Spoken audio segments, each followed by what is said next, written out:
석인이가 열심히 한다는데 투자하라는 것도 아니고 이렇게 도와달라고 하는데 도와주는 거죠. 투자할 돈은 없고 쟤는 기부하는 거지. 딴 데서도 와달라고 뭐 발표해달라고 해놓은 건 나 다 거절하는데 여기만 나와.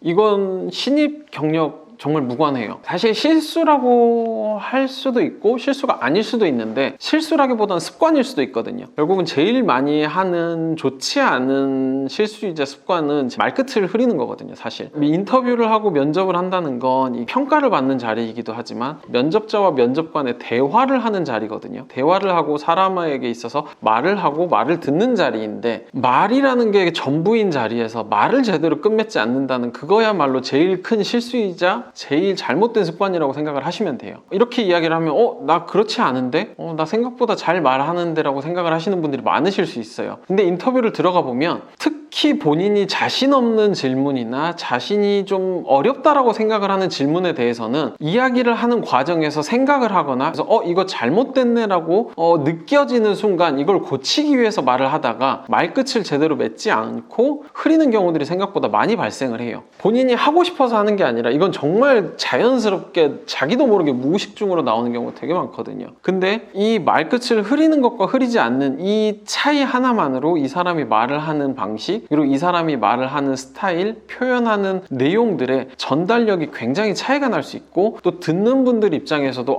이 사람 되게 똑부러지네? 이 사람 되게 안 좋은 표현으로 흐리멍텅하네 라는 이런 느낌까지도 줄 수 있기 때문에 되게 면접 답변 잘 준비하고 본인이 엄청 고민하고 열심히 준비한 것을 이 말끝을 흐리는 습관 하나로 그 모든 내용들, 준비들마저 무효화시킬 수가 있어요. 그렇기 때문에 저는 항상 다른 어떤 것들보다도 잘 말하고 뭐 좋은 답변을 하는 것도 중요한데 말끝을 흐리지 않기 위해서 좀 간결하게 말끝을 끝맺는 연습을 하라고 말씀을 드리고 싶고요. 그리고 말끝을 흐리지 않기 위해서는 이게 말을 길지 않게 해야 되거든요. 말이 길어지는 경우에 대부분 또 끝이 흐려지는 경우가 많은데 그렇기 때문에 말을 길지 않게 하기 위해서는 생각을 짧게 하게 되고 결국 이 과정에서 간결한 답변으로 이어지는 굉장히 좋은 효과가 있어요. 그렇기 때문에 말끝을 흐리지 않겠다라고 생각하는 그것만으로도 내가 생각하는 거를 간결하게 정리할 수 있고 그거를 또 굉장히 답변을 간추려서 또 핵심만 말을 할 수 있는 그런 방식이 되기 때문에 그런 과정에서 이 실수, 습관을 고치는 것이 본인에게 굉장히 큰 장점이자 큰 무기가 될 수 있다고 생각을 해주시면 될 것 같고요. 이 실수는 실제로도 많이 받고 실제로 이런 것들 때문에 굉장히 좋은 답변을 하고도 면접관들이 제대로 듣지를 못해서 좋은 평가를 받지 못하는 경우를 너무 많이 봤기 때문에 이런 이야기를 드린다고 생각해 주시면 될 것 같아요.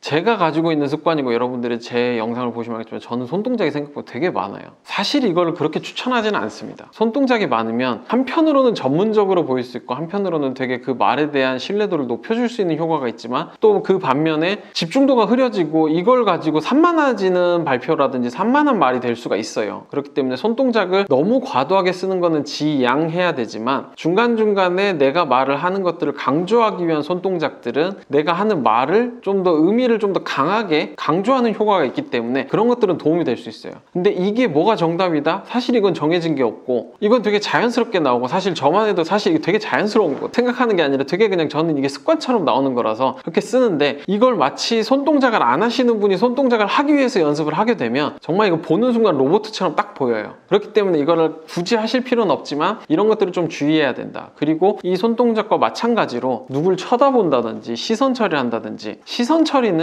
부자연스러운 것만 아니면 사실 저는 다 괜찮다고 생각을 하거든요. 근데 가장 부자연스러운 게 말을 하는 사람을 쳐다보는 게 사실 제 입장에서 제일 부자연스러워요. 여러 명 앉아있는데 저 사람이 말한다고 이렇게 앉아가지고 이렇게 고개 끄덕끄덕 이런 거 있잖아요. 누가 봐도 되게 이상하거든요. 본인들 평상시에 하지도 않는 건 안 하셔도 돼요. 근데 다만 이제 면접관과 대화를 하는 과정에서 면접관에게 대화를 하기 위해서 그 사람을 쳐다보는 것들 이런 시선 처리는 필요하고요. 그냥 이제 이 사람이 질문을 하고 답변을 하는데 정말 궁금하고 이 답변이 순간 들려서 이렇게 쳐다보는 이 정도의 시선 처리는 괜찮은데 말을 하기 때문에 말을 하네 쳐다봐야지 이런 것들은 되게 로봇 같기 때문에 이런 것들은 주의해달라. 그리고 항상 저도 이제 조금 신경을 쓰고 많이 안 하려고 하지만 이 손을 하다 보면 특히 안경 쓰신 분들은 안경을 올리거나 뭐 안경을 만진다거나 혹은 여자분들은 머리를 쓸어 넘긴다거나 이런 식의 습관이 있는 분들이 있으세요. 이게 너무 잦지 않으면 크게 상관은 없지만 간혹 이게 발표라든지 답변이라든지 상대방이 이런 보고 있는 집중력을 흐트러뜨릴 수 있는 수준까지 하시는 경우들이 있거든요. 이 경우에는 본인이 답변을 하는 걸 한번 촬영을 해보신 다음에 이게 좀 과한지 한번 좀 스스로가 점검을 해보실 필요는 있어요. 뭐 답변하는 것들 어차피 인터뷰 본인이 연습하는 과정에서 녹화하실 테니까 촬영한 거 보면서 얼마나 좀 내 비언어적인 액션들이 좀 과한지 스스로가 점검을 해보는 게 제일 좋고요. 결국은 모든 것들이 일맥상통한데 과도하지 않다고 하면 저는 다 도움이 된다고 생각을 해요. 이 답변에 신뢰를 줄 수 있는 과정에서 적당한 소스는 필요하지만 MSG와 똑같거든요. 답을 좀 더 이렇게 전문적으로 보여줄 수 있는 표현들이 되지만 과도하게 되면 듣는 사람의 집중력마저 흐트러뜨리고 답변에 집중을 못하게 되기 때문에 그런 것들만 피하면 될 것 같다라고 봐주시면 좋을 것 같습니다.